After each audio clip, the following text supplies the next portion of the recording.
Hello everyone, welcome to the top PYQ session of sequence and series, and today we are going to take the selected questions from JEE Main 2022 from sequence and series.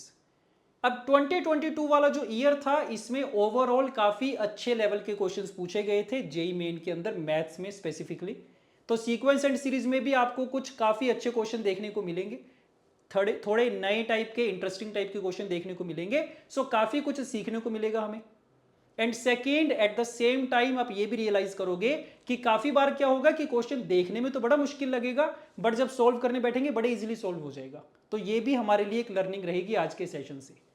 Yes और अगर series वाले questions की बात करें तो अब syllabus का part नहीं है तो ज्यादा टाइम नहीं लगाएंगे उस पर, बट जो बेसिक पैटर्न्स होते हैं सीरीज वाले वो मुझे सोल्व करने आने चाहिए, तो वैसे क्वेश्चन कवर करेंगे।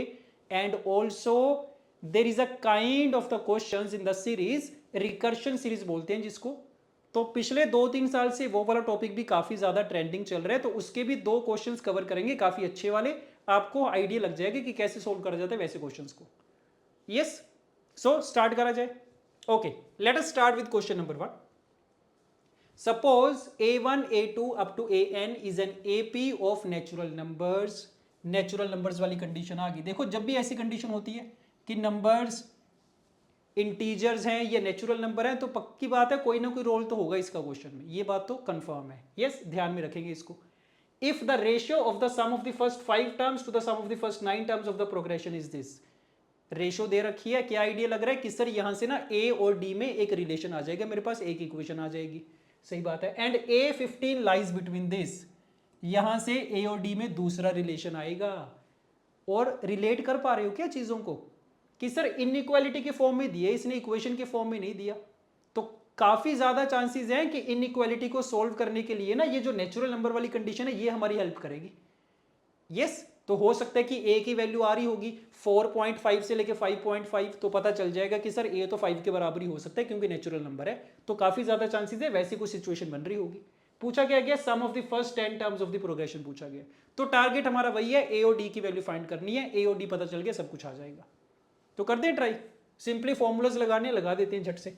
सो sum of the first 5 terms upon sum of the first 9 terms is equal to 5/17। कर दो formula. So n by 2 times a plus n minus 1 into d. n by 2 2a plus n minus 1 into D.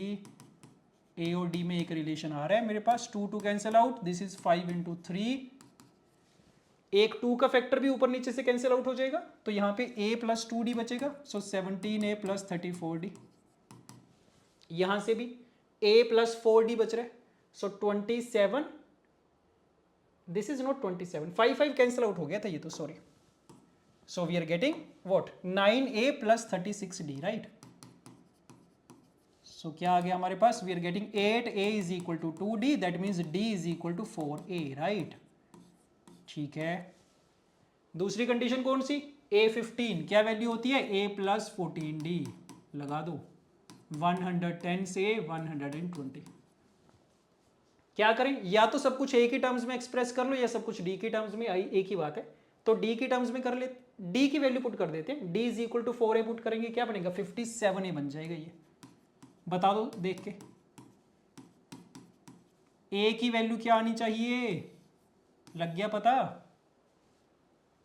कि sir a तो एक natural number है, और अगर a natural number है तो 57a ये भी नेचुरल नंबर होगा। क्या वैल्यू आ जाएगी इसकी, 114 आ जाएगी। That means a should be equal to 2। Yes बन गई बात। यस और अगर a की वैल्यू 2 है तो d की वैल्यू कितनी आ गई, 8 आ गई। बस सॉल्व हो गया। अब a आ चुका है, d आ चुका है। फाइनली क्या पूछा गया था, sum of the first 10 terms पूछा गया था। फॉर्मूला लगा देंगे 10 by 2 times a plus n minus 1 into D. This would be the answer 5 into 76। Yes 380। तो आसान क्वेश्चन था बिल्कुल, ठीक बात है। Okay, coming to the next question. 380 is the answer, fine. Okay, if i goes from 1 to n where n is an even integer। ठीक है, तो बेसिकली एक सीक्वेंस चल रहा है a1 a2 a3 up to an, number of terms कितनी है, even है।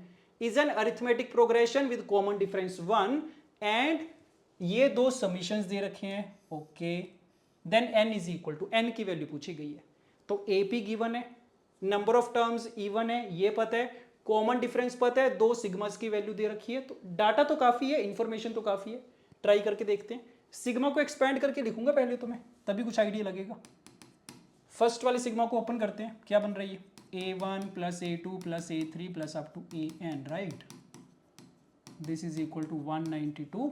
और सेकेंड कंडीशन चेक करो ध्यान से, कंफ्यूज मत हो जाना, इसमें आई की वैल्यूज ही पुट करनी है सिंपली, और कुछ नहीं है। So this is a2 plus a4 plus a6, ऐसे चलेगा कहां तक, an तक। This is equal to 120। दो इक्वेशंस है, कॉमन डिफरेंस पता है 1, क्या लग रहा है हो जाएगा सोल्व, हो जाना चाहिए। देखो एक तरीका तो क्या समझ में आ रहा है कि मैं इसका मेथड 1 बोल देते हैं, डायरेक्ट फॉर्मूला लगा देते हैं कि सर n/2 सम का formula 2 times a1 plus n-1 into D की वैल्यू पता है मुझे, this is equal to 192। And similarly here also, इसमें कितनी टर्म्स है बता दो, यहां से देख सकता हूं मैं, तो i की वैल्यू 1 से लेके n/2 तक जा रही थी, सो n/2 टर्म्स है इसमें, सो n/2 upon 2, again 2 times a plus n-1 into D. और मुझे पता है a2 को क्या लिखा जा सकता है, a1 प्लस डी लिखा जा सकता है, a1 प्लस 1। सो क्या आइडिया लग रहा है कि सर a1 और n में मेरे पास दो इक्वेशंस आ गई हैं, 1 एंड 2, दोनों को सॉल्व कर लेंगे आंसर आ जाएगा, a1 की वैल्यू भी आ जाएगी, n की वैल्यू भी आ जाएगी, n नहीं पूछा गया था मेरे से। सो एक तरीका तो ये हो गया, डायरेक्टली फॉर्मूला लगा दिया हमने, a1 और n में दो इक्वेशन आ गई, सोल्व कर लेंगे। यस, बट मुझे क्या आइडिया लग रहा है कि थोड़ी सी कैलकुलेशन ज्यादा बन सकती है, क्योंकि इसमें भी क्वाड्रेटिक जैसा कुछ बन रहा है, इसमें भी क्वाड्रेटिक जैसा कुछ बनेगा, तो हो सकता है कैलकुलेशन थोड़ी ज्यादा बन जाए। और क्या क्या ऑप्शंस हो सकते हैं मेरे पास इनको सिंप्लीफाई करने के, देखो सोच के।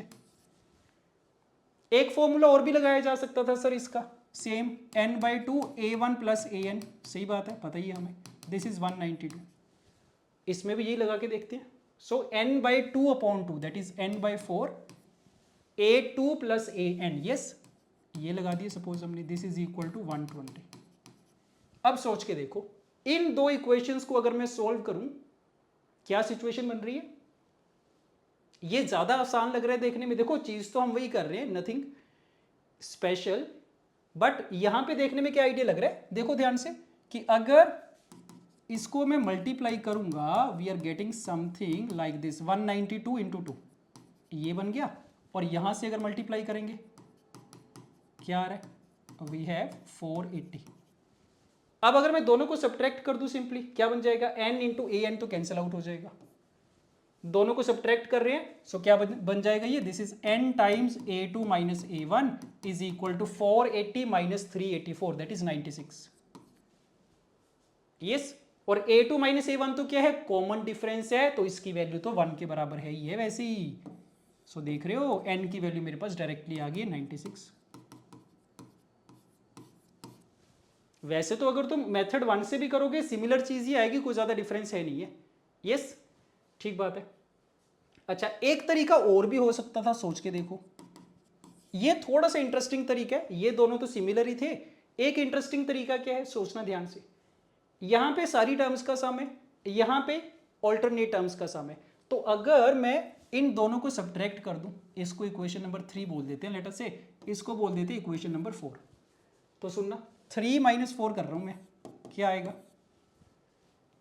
a2 a4 a6, वो वाली सारी टर्म्स कैंसिल आउट हो जाएंगी, बचेगा क्या, मेरे पास बचेगा a1 plus a3 plus a5, ये वाली सारी टर्म्स आ जाएंगी कहां तक, a2n माइनस 1 तक। राइट हैंड साइड चेक करो कितनी आ रही है, 192 माइनस 120 दैट इज 72। अब देख के बताओ मुझे ध्यान से, मेरे पास सारी ओड टर्म्स का सम आ गया है और मेरे पास सारी इवन टर्म्स का सम है, क्या आइडिया लग रहा है, लग रहा है कुछ आइडिया। इसको भी अगर मैं कुछ नाम दे दूं फिफ्थ, तो क्या करेंगे सर, 4 माइनस 5 कर देंगे, क्या होगा उससे, देखना कि a2 minus a1 that is equal to d, plus a4 minus a3 that is d, plus a6 minus a5 that is d। तो सबकी टर्म्स की वैल्यू dd आती जाएगी, और कितनी टर्म्स लिखी गई है इसमें, n/2 टर्म्स हैं, इसमें कितनी होंगी, n/2, तो d कितनी बार आएगा, n/2 टाइम्स आएगा। और राइट हैंड साइड पे कितना आ गया, 120 माइनस 72 48 आ गया। सो क्या बन गया ये n/2 times d is equal to 48। d की वैल्यू तो 1 है ही है, सो n की वैल्यू कितनी आ गई 96। तो ये भी बढ़िया मेथड है। तो आपको जो पसंद हो आप वहां से कर लो, बट ये वाली चीज मुझे पता होनी चाहिए। ऐसे क्वेश्चन काफी बार पूछ लिए जाते हैं। इवन टर्म्स का सम दे दिया, और टर्म्स का सम, तो मैं हमेशा क्या करूंगा, सब्ट्रैक्ट करूंगा। सब्ट्रैक्ट करके सब में से dd आ जाएगा मेरे पास। राइट, ठीक बात है। ओके, तो इजी क्वेश्चन था ये भी। बस सिग्मा को देख के अगर आप डर जाओगे तो उसका तो कोई सॉल्यूशन नहीं है, बट जब भी सिग्मा दिखे ओपन करके लिख लिया करो, nothing else. Okay, coming to the next question. अब ये बड़ा अच्छा क्वेश्चन है, पढ़ के देखो एक बार। For p and q belonging to real numbers consider the real valued function. कैसा फंक्शन है? क्वाड्रेटिक फंक्शन है सर, और पता है अपवर्ड पैराबोला बनेगा। अच्छा, x is a real number, q is a positive number, कोई ना कोई रोल हो सकता है इसका, कंडीशन दे रखी है। तो आगे देखते हैं। Let a1 a2 a3 and a4 be in an AP। 4 numbers AP में दे दिए विद मीन p, मीन का मतलब पता है arithmetic mean, average, and positive common difference. काफी सारी कंडीशन चल रही हैं। If mod of f of ai is equal to 500 for all i is equal to 1 2 3 4। अच्छा, क्या बोलना चाह रहे हैं कि चारों नंबर्स के लिए मोड की वैल्यू 500 के बराबर है। अच्छा, a1 के लिए भी, a2 के लिए भी, एंड सो ऑन। ठीक है, then the absolute difference between the roots of fx equal to 0। तो कुछ नहीं समझ में आ रहा कौन से टॉपिक का क्वेश्चन है, कितने कंसेप्ट मिक्स कर दिए, फंक्शन भी आ गया, क्वाड्रेटिक वाला एक्सप्रेशन भी आ गया, एपी भी आ गया, मॉडुलस भी आ गया, सब कुछ आ गया एक ही क्वेश्चन में। अब ऐसे क्वेश्चन में थोड़ी सी प्रॉब्लम हो सकती है कि सर कहाँ से स्टार्ट करें, कैसे यूज करें इंफॉर्मेशन को। तो सोच के देखो कहाँ से स्टार्ट करोगे। जब भी कंफ्यूजन हो कहाँ से स्टार्ट करने, जो चीज पूछी गई है उस पर फोकस किया करो हमेशा। क्या चाहिए मुझे? Absolute difference between the roots of fx equal to 0। तो fx इक्वल टू 0 के रूट्स की बात करी जा रही है। क्या लग रहा है, रूट्स फाइंड कर सकते हैं क्या इसके, fx के? कर लेते हैं, कोई इशू नहीं है। यस, तो देखो एक बार, fx इक्वल टू 0 के रूट्स क्या आएंगे? क्या बन रही है? x माइनस पी का whole square equal to Q. So x minus P is equal to plus minus root Q. ठीक है सर, दो रूट्स आ गए हैं, एक p प्लस रूट क्यू आ गया, एक p माइनस रूट क्यू आ गया। और हमें क्या चाहिए था? इन दोनों का डिफरेंस चाहिए था, एब्सोल्यूट डिफरेंस। तो mod of the difference of the roots कितना आ जाएगा? p cancel out, 2 times under root q. So ये टारगेट है हमारा, ये तो फिक्स हो गया ना कि हमें p की वैल्यू तो नहीं चाहिए, हमें q की वैल्यू चाहिए बस। q आ गया तो आंसर आ जाएगा हमारा। अच्छा ठीक है, क्या क्या कंडीशंस है लगा के देखते हैं। a1 a2 a3 a4 चारों नंबर्स AP में है, ये बता दो इस कंडीशन का कैसे यूज करोगे। मुझे पता है क्या करना होता है कि सर अगर मैं चाहूं तो इनको d के टर्म्स में एक्सप्रेस कर सकता हूं। क्या कि इसको a1 प्लस डी लिख लेंगे, a1 plus 2d, a1 plus 3d। एक तो ये ऑप्शन होता है, बट एक ऑप्शन और होता है। क्या? जब भी 4 नंबर्स AP में सेलेक्ट करने हो, कैसे करा जा सकता है उसको? बीच वाले 2 नंबर्स को हम ले लेते हैं a minus D and a plus D. तो बाकी नंबर्स क्या बन जाते हैं? a plus 3d and a minus 3d। ये 2 ऑप्शन है हमारे पास a1 a2 a3 a4 को सेलेक्ट करने के। सही बात है क्या? सही बात है सर, देख लेंगे दोनों में से जो भी हमें ज्यादा इजी लगेगा वो वाला यूज कर लेंगे। और ये वाली चीज कब यूज करते होते हैं? जब भी मुझे नंबर्स का सम दे रखा होता है, तब मेरे लिए कैलकुलेशन में हेल्प करते हैं ये चीज। अच्छा, और क्या गिवन था? मीन दे रखा था सारी नंबर्स का, चारों नंबर्स का मीन। मीन का मतलब पता है हमें कि इन सब का जो सम होगा डिवाइडेड बाय 4, उसकी वैल्यू p है। तो मतलब इसकी वैल्यू दे रखी है 4p। तो लग रहा है थोड़ा थोड़ा आइडिया कि सर वही बात होगी, चारों का सम दे रखा है हमें इनडायरेक्टली। तो अगर सम दे रखे है, मैं तो भाई ये वाले नंबर यूज करूंगा। आप चाहो तो जो मर्जी कर लो, चाहो तो ये वाले कर लो, बट कैलकुलेशन मेरी आसान हो जाएगी अगर ये वाले नंबर यूज करें। कर दो, वैल्यूज पुट कर दो सबकी, सबको ऐड करेंगे कितना आ जाएगा? 4a। So 4a is equal to 4p, that means a की वैल्यू आ चुकी है p। p देखो हमारा वही चल रहा है, मीन की वैल्यू भी p है, क्वाड्रेटिक फंक्शन में भी p चल रहा है। यस। अच्छा, a की वैल्यू p आने का मतलब कि अब मेरे जो नंबर्स हैं वो कौन से हो गए? p minus 3d, p minus D, p plus D and p plus 3d। यहां तक भी सोल्व कर लिया हमने। ठीक बात है, जितना जितना समझ में आता जाते करते जा रहे हैं स्टेप बाय स्टेप। एक साथ सारी इंफॉर्मेशन को सोल्व करने की कोशिश करोगे तो कंफ्यूजन हो जाएगी। तो स्टेप बाय स्टेप चल रहे हैं हम। यस।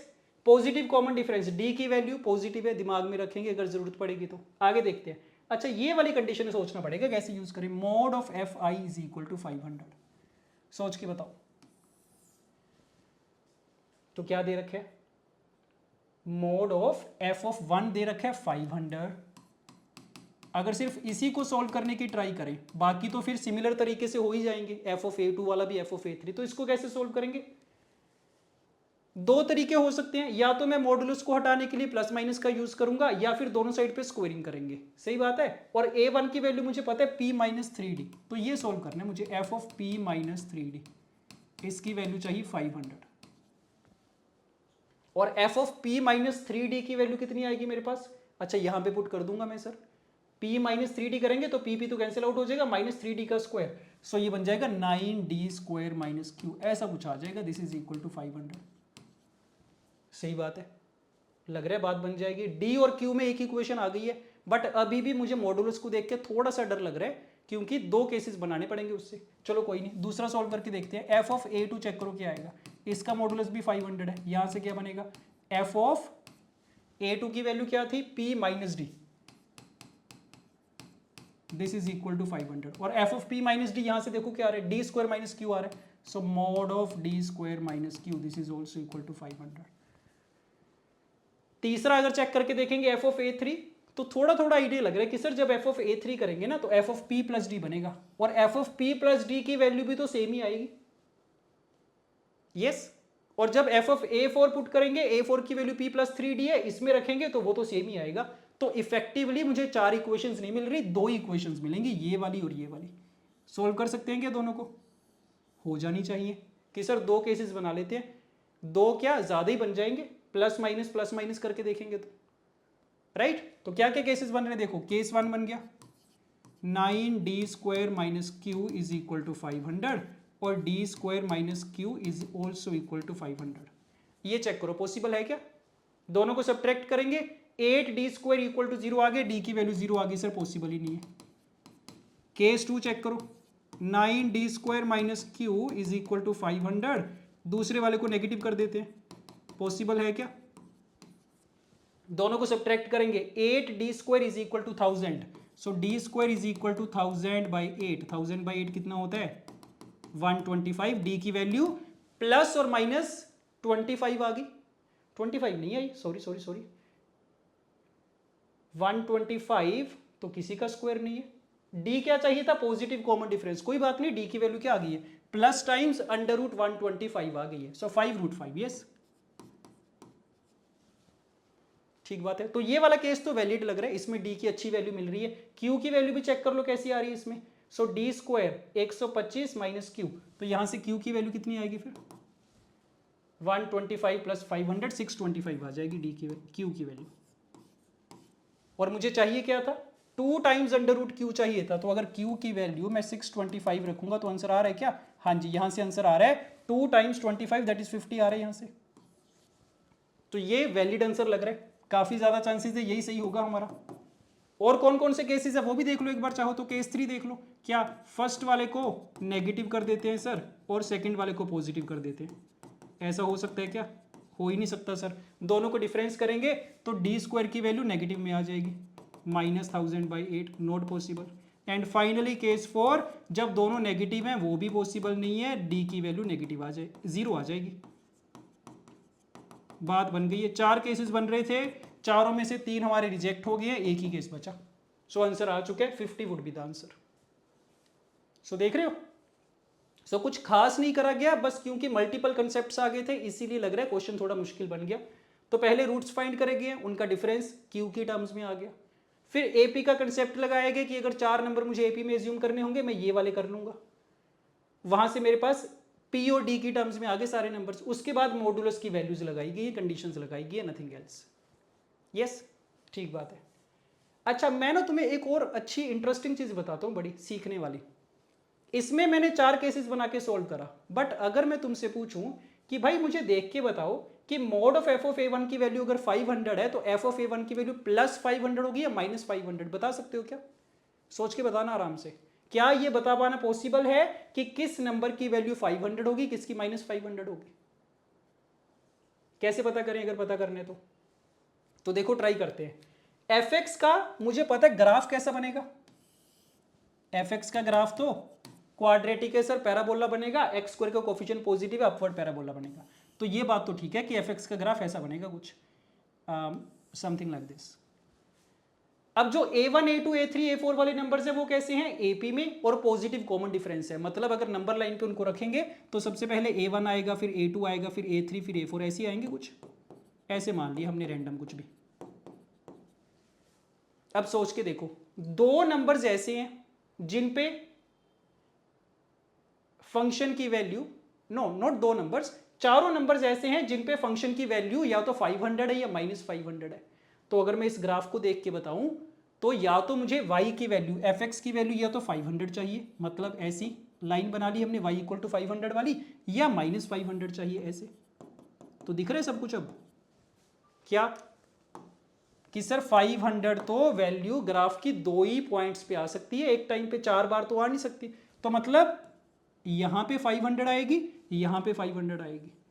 सो a1 और a4 जो एक्सट्रीम वाले पॉइंट्स है ना, उन पे फंक्शन की वैल्यू +500 आएगी, और -500 भी दो ही बार आएगी, और कहां पे आएगी, जो बीच वाले पॉइंट्स है। तो मतलब अगर मैं यहां से इतनी सी रीजनिंग लगा लूं ग्राफ की हेल्प से, तो मुझे मॉडुलस के केसेस बनाने की जरूरत है ही नहीं है, मैं तो डायरेक्टली बता दूंगा कि sir mode of F of a1 क्या होगा, +500 होगा, और mode of F of a4 भी 500 होगा। And similarly mode of, not mode, sorry mode हटा दो, सिर्फ एफ ऑफ a1 की वैल्यू, यस, तो एफ ऑफ a1 की वैल्यू और एफ ऑफ a4 की वैल्यू 500 होगी, एंड एफ ऑफ a2 और एफ ऑफ a3 की वैल्यू -500 होगी। तो अगर यहां से मैं कर लेता, मेरा काम आसान हो जाता, इतने केसेस नहीं बनाने पड़ते मुझे। और अगर तुम ध्यान से देखो हमारा वैलिड केस कौन सा आया था, वही तो आया था F of a1 +500, F of a2 -500। Yes, तो काफी ज्यादा बढ़िया क्वेश्चन था ये तो। Okay done. Coming to the next question, let a1 a2 a3 be an increasing geometric progression. GP तो है ही है, साथ में इंक्रीजिंग है, इंक्रीजिंग का मतलब r की वैल्यू ग्रेटर देन 1 होगी sir, common ratio is greater than 1 of positive real number, सारे नंबर पॉजिटिव हैं, ठीक है। If a1 a3 a5 a7 numbers का प्रोडक्ट दे दिया, जीपी में नंबर्स चल रहे हैं, प्रोडक्ट दे रखा है, और a2 + a4 then the value of this. तो बड़ा इजी क्वेश्चन लग रहा है कि सर एक काम तो मैं हमेशा क्या कर सकता हूं कि जो जीपी है उसको मैं ऐसे ही एज्यूम कर लूंगा, a1r इस तरीके से। तो यहां पे वैल्यूज पुट कर दूंगा, एक इक्वेशन आ जाएगी, यहां से वैल्यूज पुट कर दूंगा, दूसरी इक्वेशन आ जाएगी, दो इक्वेशन है, दो वेरिएबल है, सोल्व कर लेंगे, सब कुछ पता चल जाएगा, आंसर भी आ जाएगा मेरा। एक तो ये तरीका हो गया। बट मुझे क्या लग रहा है कि यहां से कैलकुलेशन थोड़ी सी ज्यादा बन सकती है, क्योंकि मुझे मल्टीप्लाई करना पड़ रहा है सबको, तो आर की पावर इंक्रीज हो जाएंगी, ए की पावर इंक्रीज हो जाएंगी। अगर मुझे कैलकुलेशन थोड़ी सी आसान करनी है तो मेरे पास एक दूसरा तरीका भी तो होता है, याद करो कौन सा, कि सर जब भी मुझे जीपी में नंबर्स को सिलेक्ट करना होता है तो हमारे पास क्या फंडा होता है कि अगर 3 नंबर सिलेक्ट करने हो कौन से ले सकते हैं, बीच वाला ए आर a/r। अगर 4 नंबर सिलेक्ट करने हो तो बीच वाले a/r and ar, then ar³ a/r³, ये वाला फंडा पता है हमें। तो मैं हमेशा जब भी एपी या जीपी में सिलेक्शन करनी होती है, पिछले क्वेश्चन में एपी में सिलेक्शन करी थी उसी फंडे से, इस केस में जीपी की सिलेक्शन करनी है, तो कैसे करूंगा मैं, देखो ध्यान से, A1 से लेके A7 तक जाना है मुझे, देखते हैं। बस ये देख लिया करो नंबर ऑफ टर्म्स ओड है कि इवन है, ओड नंबर ऑफ टर्म्स है, ओड नंबर ऑफ टर्म्स में मिडल टर्म हमेशा ए ली जाती है, तो इसको मैं ए ले लेता हूं, कॉमन रेशियो आर ले लेते हैं, सो दिस इज AR² AR³, ये ऑटोमेटिकली क्या बन गया, a/r a/r², a/r³। अब चेक करके देखते हैं क्या सिचुएशन है, देखो ध्यान से, a1 a3 a5 a7 इन सबको मल्टीप्लाई करना है, देख के बताओ मल्टीप्लाई करके क्या आ रहा है, क्या होगा, r³ r, तो r वाली टर्म्स तो सर सारी कैंसिल आउट हो जाएंगी, बचेगा क्या मेरे पास, a की पावर 4 ही तो बचेगा। काम आसान हो गया ना, डायरेक्टली a की वैल्यू आ जाएगी मेरे पास। ये फायदा होता है ऐसे नंबर्स को सिलेक्ट करने का। तो क्या वैल्यू आ गई है कि 1/6 आ गई है। बस इस चीज का ध्यान रखना, इसमें गलती कहां पे हो सकती है कि अब ये जो a आया है ना मेरा, ये फर्स्ट टर्म नहीं है, ये तो ये बीच वाली टर्म है a4, इस चीज का ध्यान रखना। और ये भी ध्यान रखना कि इसमें जो कॉमन रेशियो चल रही है वो r की चल रही है। अगर मैं ये वाले नंबर्स की सिलेक्शन करता हूं, इसमें कॉमन रेशियो क्या होती है, r² की होती है। तो फर्स्ट टर्म का और कॉमन रेशियो का ध्यान रखा करो, बाकी इससे क्वेश्चन आपका आसान हो जाएगा। एक इक्वेशन आ गई है, दूसरी इक्वेशन भी ले लो, a2 प्लस a4, देखो क्या आ रहा है, अब तो हो ही जाएगा, कुछ बचा नहीं है। a2 is a by R square plus a4 is a, इसकी वैल्यू कितनी है 7/36। कर दो सॉल्व, a की वैल्यू पुट कर दो, a कॉमन आ गया, ब्रैकेट में 1/r² प्लस 1, चेक करो कितना आ रहा है। So we are getting 1/r² is equal to 1/6। r² की वैल्यू 6 आ गई है, r की वैल्यू क्या होगी, √6 होगी, क्योंकि ग्रेटर देन 1 है r की वैल्यू, और सारे नंबर्स पॉजिटिव है। सो r की वैल्यू आ चुकी है, a की वैल्यू आ चुकी है। चाहिए क्या, वो फाइंड कर लेते हैं बस। हमें चाहिए a6 plus a8 plus a10। फिर से a6 को a टाइम्स r की पावर 5 लिखने की गलती मत करना, ये जो जीपी तुम लेके चल रहे हो इसी को कंटिन्यू करना है हमें। a6 क्या है, ar², a8 क्या होगा, ar की पावर 4, ये क्या होगा, ar की पावर 6। अब कर दो वैल्यूज पुट, a सब में कॉमन आ गया 1/6, ब्रैकेट में r² की वैल्यू कितनी 6 प्लस 6 का स्क्वायर प्लस 6 का cube, this would be the answer. Yes, 6 से डिवाइड करवा देंगे तो 1 plus 6 plus 6 square 43 is the answer. तो कर तुम जैसे मर्जी लो, चाहे मेथड 1 से कर लो, चाहे मेथड 2 से, बट मेथड 2 से हमारी कैलकुलेशन आसान हो जाएगी। Okay fine. Okay next question, देखने में बड़ा ज्यादा कॉम्प्लिकेटेड लग रहा है। सिग्मा आ गया, -1 की पावर n आ गई, इन्फिनिटी टर्म्स है, इसमें भी इनफाइनाइट टर्म्स है। क्या करोगे, जब भी सिग्मा का क्वेश्चन आएगा सर, अगर देख के नहीं समझ में आ रहा उसको पहले मैं खोल के तो लिखूंगा ही, अगर खोल के कुछ नहीं समझ में आएगा फिर चाहे तो स्किप कर देंगे क्वेश्चन को, बट एक बार सिग्मा को ओपन करके जरूर देखूंगा मैं, क्या पता कोई सिंपल चीज बन रही होगी। कर देते हैं, n की वैल्यू 1 पुट करो, क्या बनेगा, -1 की पावर 1 तो -1 होता है, सो ये 2 की पावर 1 ये बन गया। n को 2 पुट करते हैं, -1 की पावर 2 तो 1 हो जाएगा, तो 4 बन जाएगा, 4 की पावर 2। 3 पुट करके देखो, ऐसा बन रहा है। सो एक चीज तो कंफर्म है, एक चीज तो समझ में आ रही है कि इसकी वैल्यू तो सर या तो +1 आएगी या -1 आएगी। दैट मीन्स इस पूरे की वैल्यू या तो +2 आएगी या +4 आएगी, दो ही पॉसिबिलिटीज है। तो ऑल्टरनेट चलता जाएगा, 2 4 2 4 ऐसे सीरीज बन गई है, समझ में आ रहा है हमें, अप टू इन्फिनिटी बन रही है कुछ काम की चीज। दिखना स्टार्ट हो गया क्या, दिख रहा है सर, ये तो जीपीज बन रही है, एक जीपी ये बन रही है, एक जीपी ये बन रही है, बस क्वेश्चन सॉल्व हो जाएगा। अब तो मेरा सम ऑफ इनफाइनाइट जीपी का फॉर्मूला लग जाएगा दोनों पे, इतना आसान था ये तो, जो देखने में इतना मुश्किल लग रहा था। सिमिलरली बी वाले को चेक करो क्या बन रहा है, बी वाले में अगर तुम देखो ध्यान से तो डिनोमिनेटर वाला पार्ट तो सारा सेम ही है जो ए में आया था, बस न्यूमरेटर में -1 की पावर n का एक फैक्टर एक्स्ट्रा आ गया। मतलब इसमें क्या होगा, ऑल्टरनेट साइंस आते जाएंगे, पहले 1 रखेंगे माइनस, फिर प्लस, फिर माइनस, फिर प्लस, तो सारी सेम टर्म्स आएंगी, बस साइन ऑल्टरनेट हो जाएंगे, दैट्स इट। तो दैट मीन्स ये भी तो फिर जीपी बन रही है, तो इसका आंसर भी आ जाएगा बड़ी इजीली। अब मुझे करने की जरूरत है भी नहीं, आप खुद ही कर लोगे। इनफाइनाइट जीपी का फॉर्मूला लगाना है तो लगा देते हैं जल्दी से। क्या करोगे, a इज इक्वल टू 1/2 वाली जीपी ले रहा हूं मैं, so a upon 1 minus R, R कितना है 1/4, प्लस दूसरी जीपी 1/4 स्क्वायर वाली, so a upon 1 minus R कितना, आर भी 1/16 है। सोल्व कर लो इसको, कितना आ गया 1/2 अपॉन 3/4, सो 2/3 आ गया शायद ये, और ये कितना आ गया 1/15 आ गया। This is the value of a, 15 is the LCM, 11/15। Yes, B को चेक करो, सब कुछ सोल्व कर ही रखा है मैंने। ये माइनस वाली जो जीपी चल रही है तो माइनस कॉमन आ जाएगा, ब्रैकेट में यही तो आएगा -2/3, और प्लस वाला भी हमने सोल्व कर ही रखा है 1/15, दो बार सोल्व करने की जरूरत पड़ी नहीं मुझे। सो -10 -9/15 आ गया, क्वेश्चन सोल्व हो गया सर मेरा। a की वैल्यू 11/15, b की वैल्यू -9/15, दोनों की रेशियो कितनी -11/9। सो इससे ज्यादा आसान क्वेश्चन क्या ही होगा जो देखने में सबसे ज्यादा मुश्किल लग रहा था। यस, ठीक बात है। Next question, if n arithmetic means are inserted, means को इंसर्ट करने वाला कंसेप्ट आ गया, a एंड 100। पहले तो इसी पे फोकस करते हैं, इसी में कंफ्यूजन हो जाती है बच्चों को, इसी को देख के डर जाते हैं। एक छोटी सी चीज याद रखो कि इसका मतलब क्या होता है अरिथमेटिक मीन्स इंसर्ट करने का। तो इसका सिंपल सा मतलब ये है कि अगर n अरिथमेटिक मीन्स है, इनको अगर मैं कुछ नाम दे देता हूं, लेट अस से अप टू an, तो ये मीन्स को इंसर्ट करने का मतलब क्या होता है कि अगर a और 100 के बीच में इनको मैं रख दूंगा, इंसर्ट कर दूंगा, तो ये जो पूरा सीक्वेंस बनेगा ये AP बनेगा। तो ये जो पहली स्टेटमेंट हमने अंडरलाइन करी है इसका मतलब सिंपली ये है। अगर आपको ये चीज समझ में आती है तो फिर मेरा क्वेश्चन सोल्व हो जाएगा, क्योंकि अब ये सिंपली AP का क्वेश्चन बन गया। अब अरिथमेटिक मीन्स का कोई रोल है ही नहीं है इसमें। यस, तो एक चीज याद रखना, जब भी अरिथमेटिक मीन इंसर्ट करें मतलब AP बनेगी, अगर ज्योमेट्रिक मीन्स इंसर्ट करें तो ये पूरा सीक्वेंस GP बनेगा। ठीक बात है, ठीक है। तो AP दे रखी है सर हमें एक, और ये भी ध्यान रखो कि n अरिथमेटिक मीन्स अगर तुमने इंसर्ट करे थे तो अब इस AP में कितनी टर्म्स हैं, n+2 टर्म्स हैं। तो ये भी गलती होती है, n टर्म्स ही मान लेते होते हैं, बट n+2 टर्म्स है ये।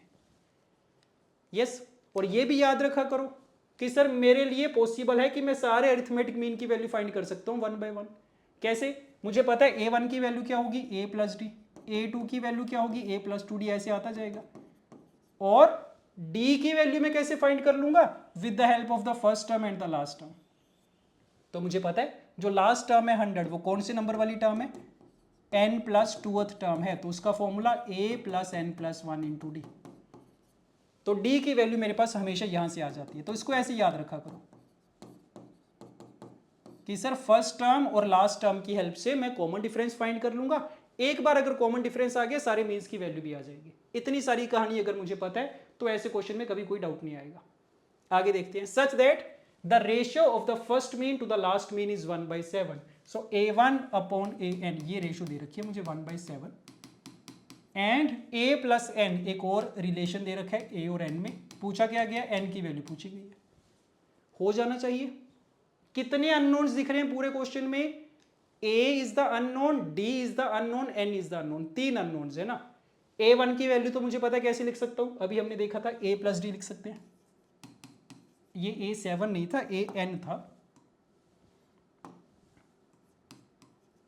A1 की वैल्यू हमने लिख दी A+D, और AN को कैसे लिखोगे, AN को लिखने के देखो 2 तरीके हो सकते हैं। अब कुछ लोग गलती करेंगे, इसको लिख देंगे A+n-1 इंटू D। बिल्कुल गलत है। क्यों?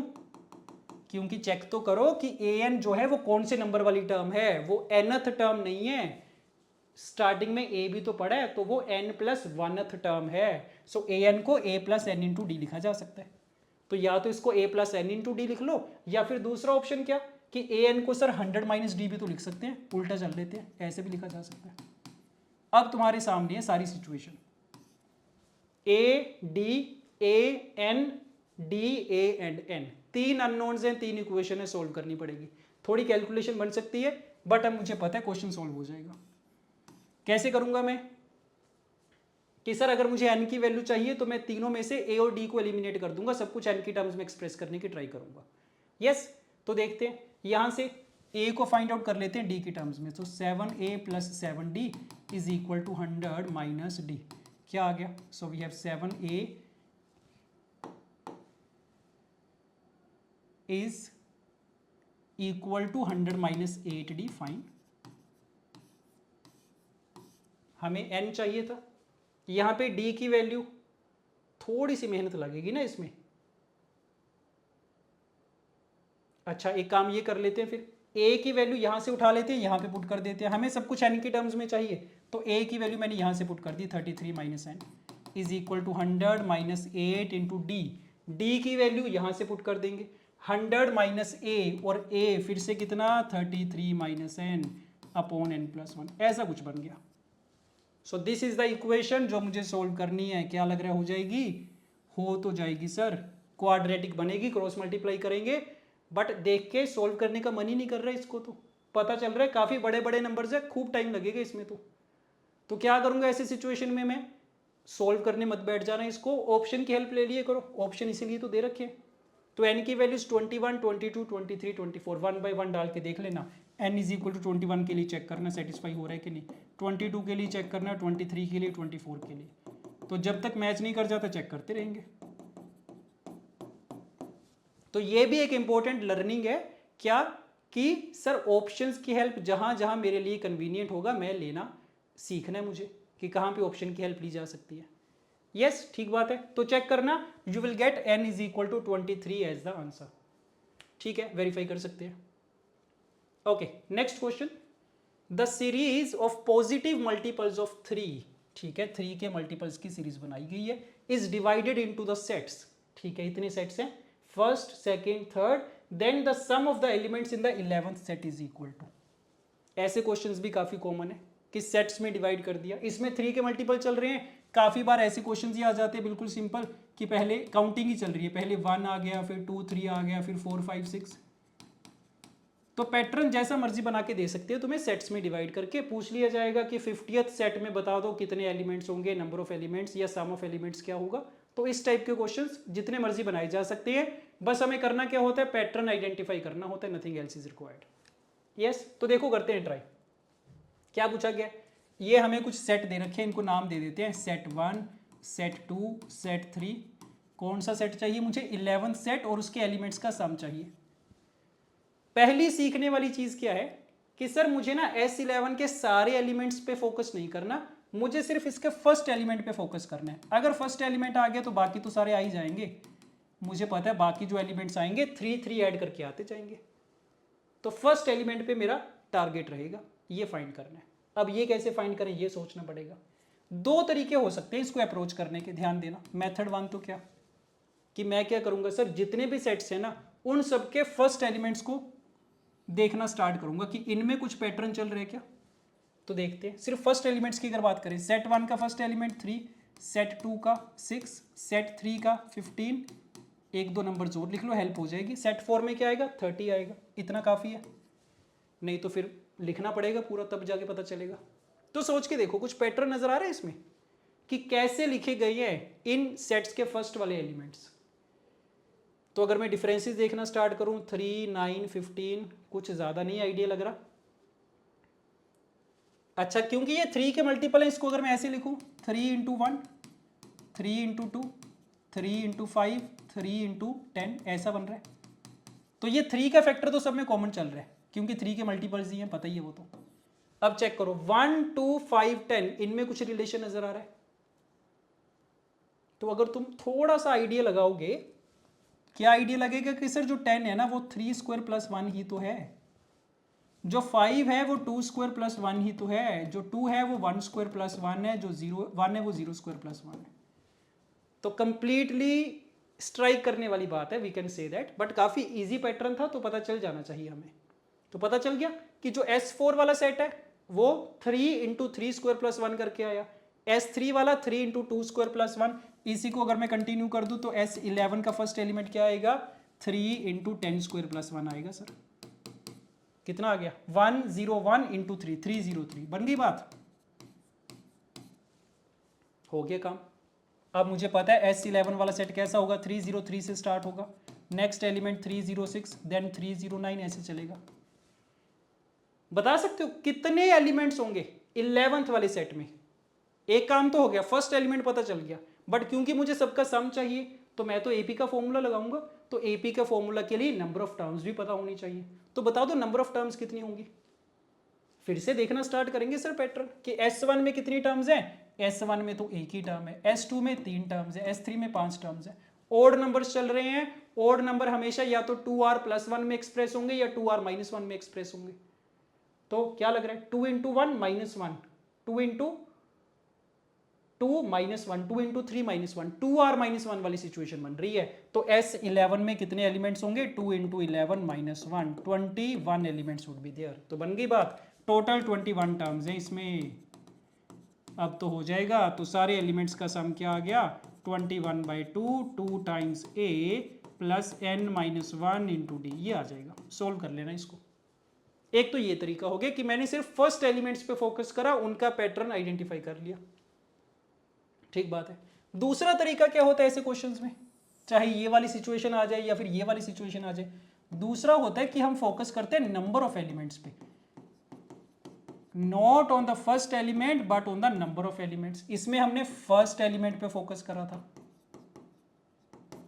नंबर ऑफ एलिमेंट्स का क्या मतलब है, सोच के देखो। देखो ये बात तो कंफर्म है कि 3 के मल्टीपल चल रहे हैं बिना किसी गैप के, डायरेक्ट काउंटिंग चल रही है, 3 इंटू 1, 3 इंटू 2, 3 इंटू 3, इसमें भी डायरेक्ट काउंटिंग चल रही है।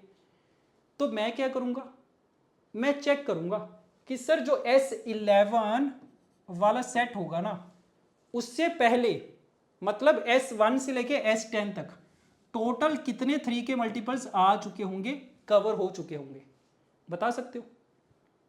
S1 से लेके S10 तक अगर तुम सारे सेट्स लिख लो उसमें 3 के कितने मल्टीपल्स काउंट हो चुके होंगे ऑलरेडी? कैसे पता चलेगा? हमें नंबर ऑफ एलिमेंट्स ही तो काउंट करनी है। S1 में कितने एलिमेंट्स है? एक एलिमेंट है, तो सर S1 में एक एलिमेंट आ गया होगा, S2 में 2 एलिमेंट्स आ गए होंगे, S3 में 3 आ गए होंगे।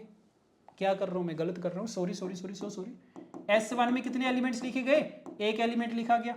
S2 में 3 लिखे गए, S3 में 5, देन 7, ऐसे तो काउंटिंग चल रही है। S10 में कितने लिखे गए होंगे? 1, 3, 5, 7, तो 10 में 2 इंटू 10 माइनस 1, 19 एलिमेंट्स लिखे गए होंगे।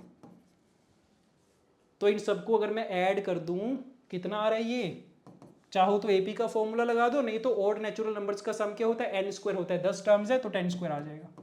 तो मुझे क्या पता चल गया कि सर 100 मल्टीपल्स आ चुके होंगे 3 के पहले 10 सेट में मिला के। सही बात है क्या? फर्स्ट वाले सेट में 1 मल्टीपल आ गया, सेकेंड वाले में 3, फिर 5, तो टोटल 100 मल्टीपल्स आ चुके हैं। तो मतलब S11 वाला कहाँ से स्टार्ट होगा? 101 मल्टीपल से स्टार्ट होगा। This will be the first element. तो फिर से सेम सिचुएशन आ गई, 303 आ गया, this is the first element. उसके बाद वही सेम चलता जाएगा। तो ये 2 तरीके हो सकते हैं करने के। नंबर ऑफ एलिमेंट्स मुझे पता ही है कितने आए थे, 21 आए थे। तो या तो तुम फर्स्ट एलिमेंट पे फोकस करके उसका पैटर्न पता कर लो, या नंबर ऑफ एलिमेंट्स से आइडिया ले लो कि उससे पहले कितने नंबर ऑफ एलिमेंट्स आ चुके हैं, कितने मल्टीपल्स आ चुके हैं, कितने नंबर्स आ चुके हैं। जैसे आपको अच्छा लगे कर सकते हैं, राइट? ठीक बात है। तो कैलकुलेशन कंप्लीट करना, वेरीफाई करना, the answer will come out to be this 6993। Okay, coming to this question now, again series का क्वेश्चन है। अब टेक्निकली ये आउट ऑफ सिलेबस है, बट बड़ा कॉमन सा पैटर्न है, मुझे सोल्व करना आना चाहिए। 3 नंबर्स का प्रोडक्ट चल रहा है डिनोमिनेटर में, 2 का भी आ सकता है, 1/2 इंटू 3 प्लस 1/3 इंटू 4, 4 का भी आ सकता है, 5 का भी, कितने भी आ सकते हैं। तो बड़ा बेसिक सा क्वेश्चन होता है, सोल्व करना आना चाहिए। क्या पूछा गया? इस सीरीज का सम पूछा गया सिंपली। कंसेप्ट समझ लो क्या है। अगर 2 नंबर्स का प्रोडक्ट हो डिनोमिनेटर में, 1/AB टाइप की सिचुएशन हो, मेरा टारगेट हमेशा क्या रहता है, हमारी कोशिश क्या रहती है कि इसको हम एक्सप्रेस कर पाए 1/A माइनस 1/B इस टाइप की सिचुएशन में। ऐसे याद रखेंगे इसको। तो अगर मेरे पास होगा कि 1/1 इंटू 2, मैं इसको लिखूंगा 1 माइनस 1/1 माइनस 1/2। मैच कर रहा है? हाँ जी, मैच कर रहा है। अगर मेरे पास होगा 1/1 इंटू 3, मैं इसको लिखूंगा 1/1 माइनस 1/3। मैच कर रहा है? इक्वल आ रहे हैं दोनों? नहीं मैच कर रहा सर, ऊपर 2 एक्स्ट्रा आ रहे हैं तो 2 से डिवाइड करवा देंगे। बट करना वही है, 1/A माइनस 1/B में एक्सप्रेस करने की ट्राई करनी है। सिमिलरली अगर 3 नंबर्स का प्रोडक्ट आ जाए, क्या करूंगा मैं? 1/AB माइनस 1/BC ऐसे लिखने की ट्राई करूंगा। अगेन जरूरी नहीं है मैच करेंगे, अगर मैच नहीं कर रहा, कोई नंबर एक्स्ट्रा आ रहा है तो उससे मल्टीप्लाई डिवाइड करा के बैलेंस तो करा ही जा सकता है। अगर 4 नंबर्स का प्रोडक्ट आ गया, कैसे लिखेंगे? 1/ABC minus 1/BCD। ये थॉट प्रोसेस होगा ऐसे क्वेश्चंस को करने का, जब भी डिनोमिनेटर में product of the numbers present होगा। ठीक बात है। तो क्या करें, ट्राई करते हैं कि सर जो फर्स्ट टर्म है इसको मैं कैसे लिखना चाह रहा हूं, 1/A into b minus 1/B into c. Match करके देखो, इसको सिंप्लीफाई करके देखो, सेम चीज आ रही है क्या? सिंप्लीफाई करेंगे, डिनोमिनेटर तो यही आ जाएगा, एलसीएम तो ये आ जाएगा, ऊपर क्या आएगा 4 माइनस 2, तो 2 का फैक्टर एक्स्ट्रा आ रहा है, बैलेंस करने के लिए 1/2 करना पड़ेगा। आगे चल के देखते हैं नेक्स्ट टर्म 1/3 इंटू 4 इंटू 5, कैसे लिखने की ट्राई करनी है?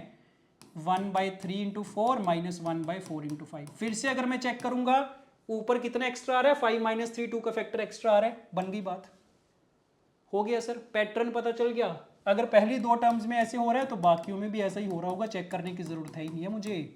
ऐसी सिचुएशन बन गई। और फाइनली क्या 1/100 101 102 क्या बन जाएगा ये?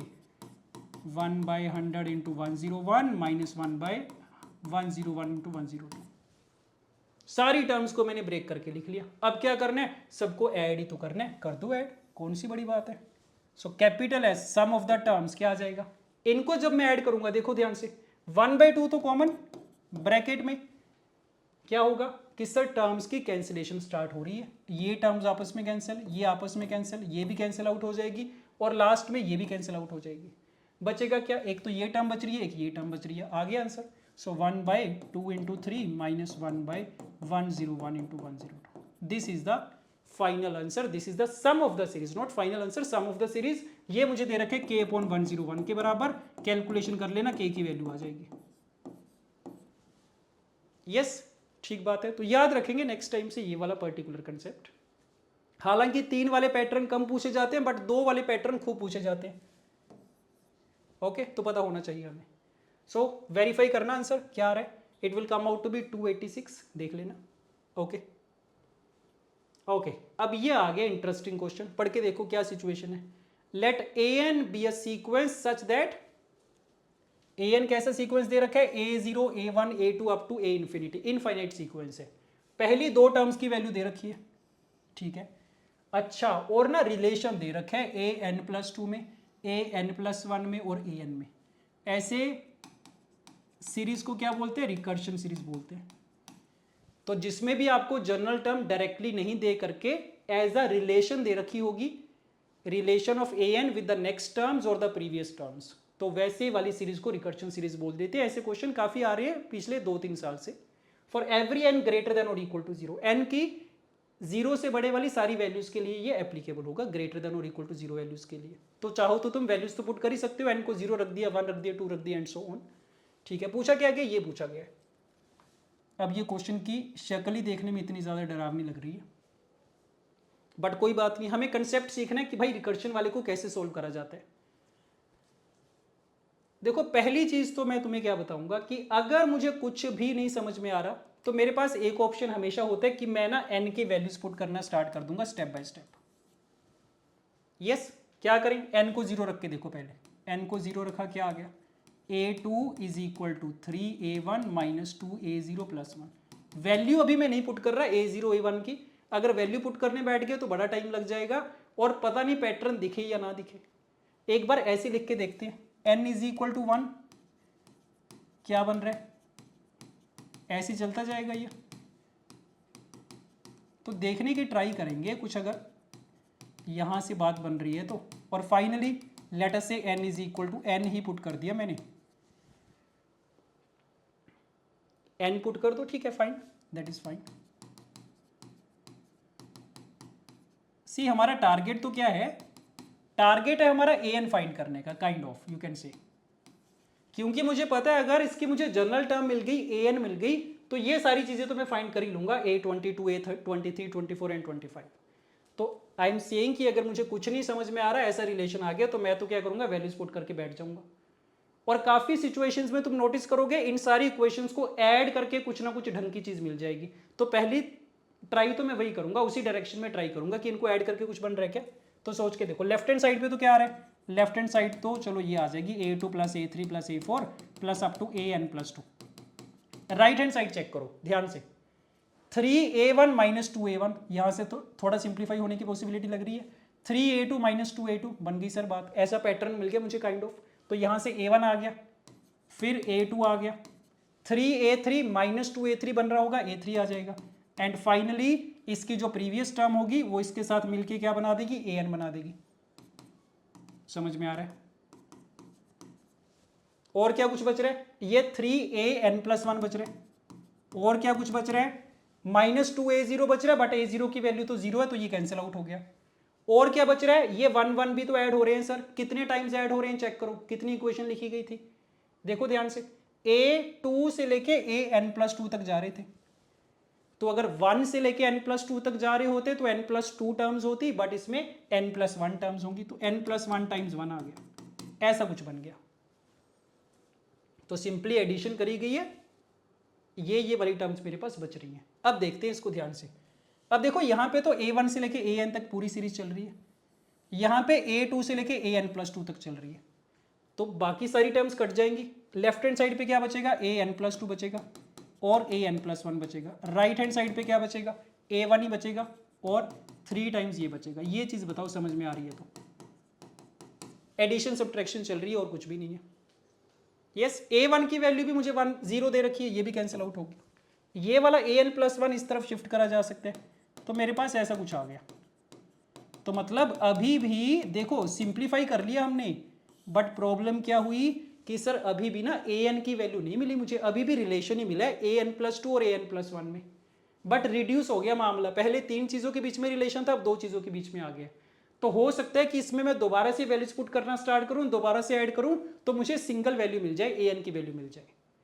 सही बात है, तो ये एक तरीका हो गया। और चेक भी कर लो, ये जो इतनी कॉम्प्लिकेटेड सी चीज़ दे रखी है भाई, ये कुछ सोच के दे रखी होगी ना, रैंडमली तो नहीं दे रखी होगी। इसको भी देखो सिंप्लीफाई कर पाएंगे तो देखना ध्यान से थोड़ा। पहली 2 टर्म्स में तो a25 कॉमन आ रहा है, ब्रैकेट में a23 - 2 a22, और नेक्स्ट की 2 टर्म्स में क्या कॉमन आ रहा है, -2 a24 इज कॉमन, ब्रैकेट में a23 - 2 a22। यस, हाँ बन गई है सर बात। इन दोनों में फिर से ये चीज कॉमन आ रही है, a23 - 2 टाइम्स a22 और ब्रैकेट में ये। हो गया क्वेश्चन सॉल्व। हमें तो an फाइंड करने की जरूरत ही नहीं है। तो सर मुझे an+2 - 2an+1 ये चीज तो मेरे पास थी ऑलरेडी। यस, और यहां पे भी तो सिमिलर एक्सप्रेशन ही बन रहे। अगर मुझे a23 - 2 a22 चाहिए तो मैं क्या कर दूंगा, n की वैल्यू कितनी पुट करनी पड़ेगी मुझे, n = 23 चाहिए तो n = 21 पुट कर दूंगा।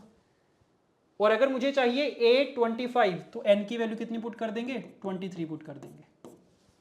लग रहा है आइडिया। तो एक बार मैंने n को 21 रखा, क्या आ गया, ये वाली एग्जैक्ट चीज आ गई।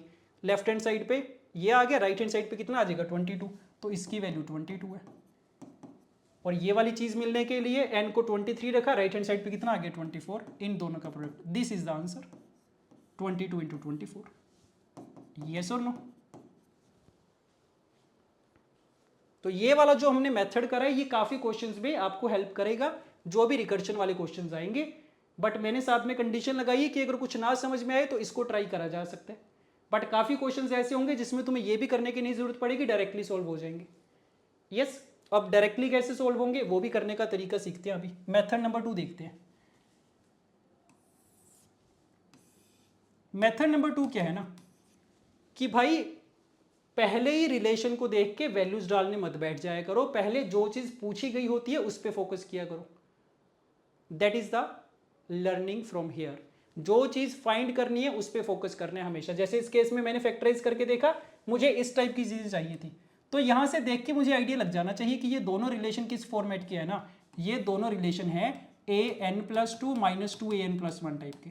तो अगर मुझे पहले से पता होता, पहले मैं इसको देख लेता, तो अब मेरा टारगेट क्लियर है कि मुझे ये चीज क्रिएट करने की ट्राई करनी है। तो ट्राई करने की देखो, चेक करते हैं हो पाएगी क्या। an+2 तो मेरे पास है, -2 an+1 चाहिए, तो दोनों साइड पे मैं -2 an+1 कर देता हूँ। सो an+2 - 2 an+1, right hand side पे क्या बचेगा, an+1 - 2 an+1, ये आ गया। रिलेट कर पा रहे हो कुछ इसको, बढ़िया पैटर्न बन गया ये तो, कि सर यहां पे भी ऐसी सिचुएशन है, यहां पे भी ऐसी सिचुएशन है, दोनों बिल्कुल एक जैसे तो हैं। तो मतलब सुनना ध्यान से, मतलब ये कि अगर मैं एक कुछ नया सीक्वेंस डिफाइन कर दूं कि भाई जिसकी जनरल टर्म ये वाली हो tn+2, जिसका ये हो, तो ये उसका क्या बन जाएगा, tn+1 बन जाएगा या नहीं।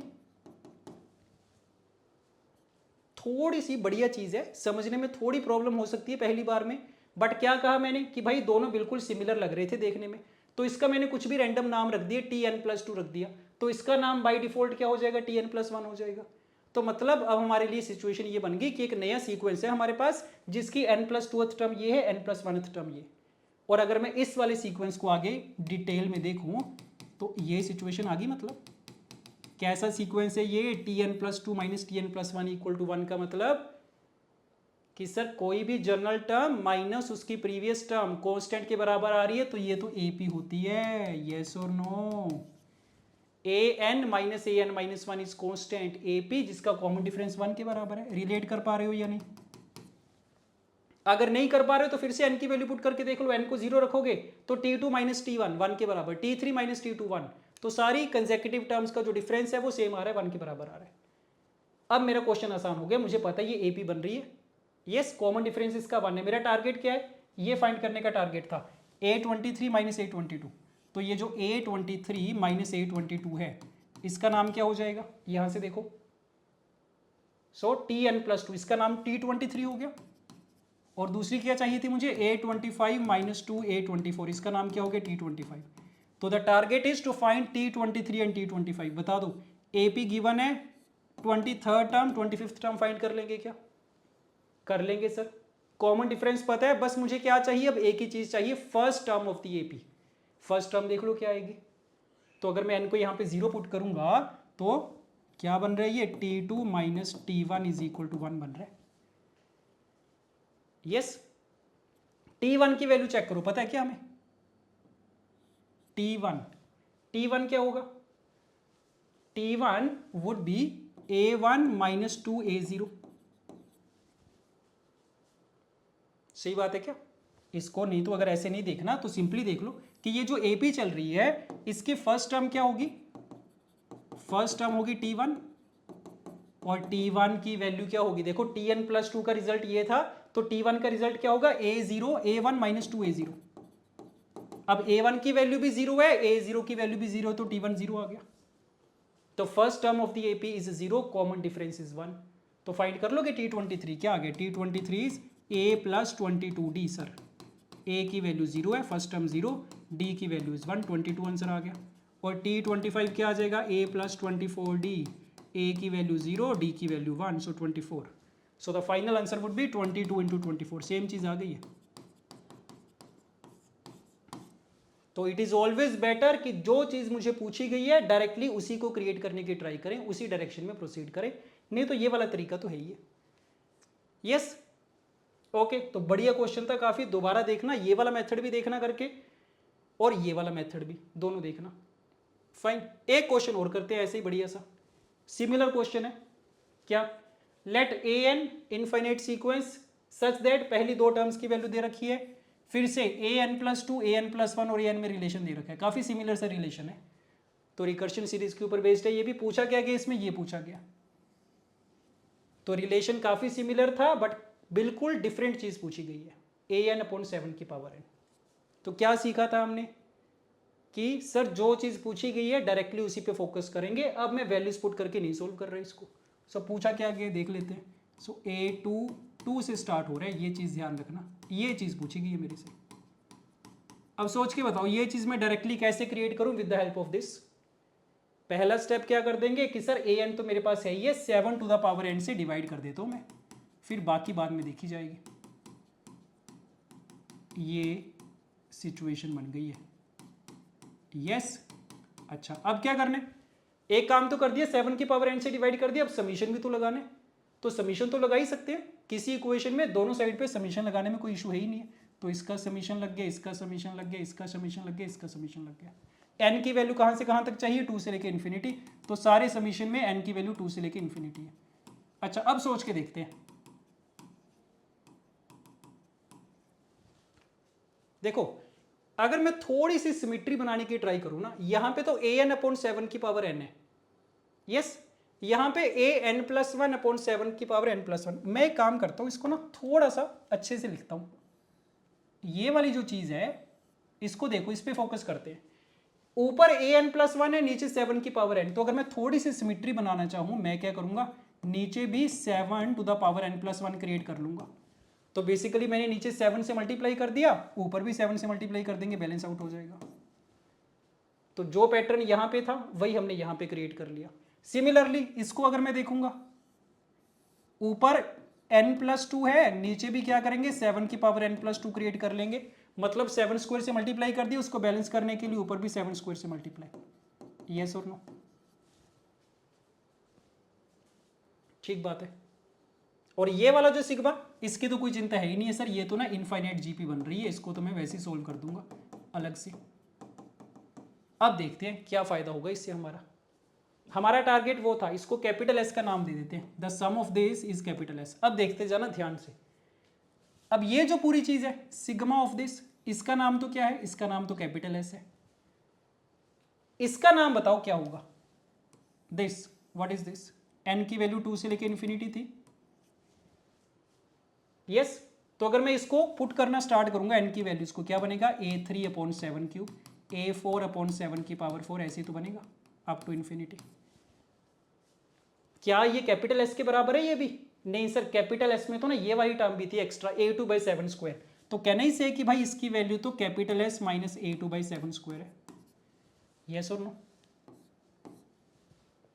ठीक है, तो इसको भी हमने कैपिटल एस की टर्म्स में एक्सप्रेस कर लिया। इस पे आ जाओ, इसको अगर मैं ओपन करके लिखूं, ये कैसी सिचुएशन बन रही है, n को 2 से सब्सटीट्यूट करेंगे तो ऐसा बन रहा है, तो ये भी कैपिटल एस की टर्म्स में एक्सप्रेस करा जा सकता है। कैसे? पहली दो टर्म्स ही तो मिसिंग है, ऐसे बन गई बात सर। सब कुछ मेरा कैपिटल एस की टर्म्स में आ गया। एक्स्ट्रा चीजें क्या आ रही हैं? a2 आ रहा है, a3 आ रहा है, और a2 a3 की वैल्यू तो मैं वैसे ही फाइंड कर लूंगा। चेक करो, तो अगर मैं n को 0 रख दूं, देखो a2 की वैल्यू क्या आ रही है, 2 times a1 that is 0 minus 0 is 1, ये आ रहा है। सो a2 की वैल्यू पता है मुझे, और अगर n की वैल्यू हम 1 रख दें तो चेक करो क्या बनेगा, a3 would be 2 times a2 that is 2 plus 1 3। So a2 और a3 की वैल्यूज मुझे पता है। आ गया क्या सब कुछ? वैल्यूज पुट कर दे इसमें सारी, देखना ध्यान से। तो थोड़ा सा देखने में लग रहा है कि कॉम्प्लिकेटेड हो गया, बट आई होप कि हमें क्लैरिटी आ गई। ये जो फर्स्ट वाली चीज थी, ऊपर 7² चल रहा था, 49 ब्रैकेट में ये सारा था। So 49 times capital S minus a2/7², a2 की वैल्यू 1 है, सो 1/7² माइनस a3/7³ सो 3/7³।